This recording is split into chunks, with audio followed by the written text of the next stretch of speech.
Welcome to Invisible Studio Tips and Tricks.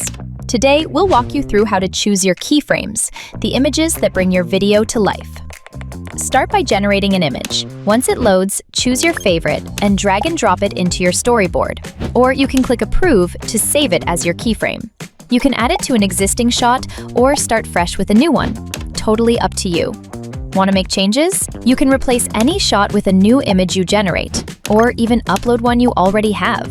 These keyframes will serve as the foundation for your video generation, turning your images into motion and bringing your story together. If you've already generated your storyboard or uploaded a script, you can instantly generate your keyframe by clicking Generate Image. Feel free to edit your prompt before hitting send. Customize it however you like. Don't love the result? Just hit Regenerate and try again until it's perfect. With Invisible Studio, choosing your keyframes is fast, flexible, and fun. Start creating today and watch your imagination come to life.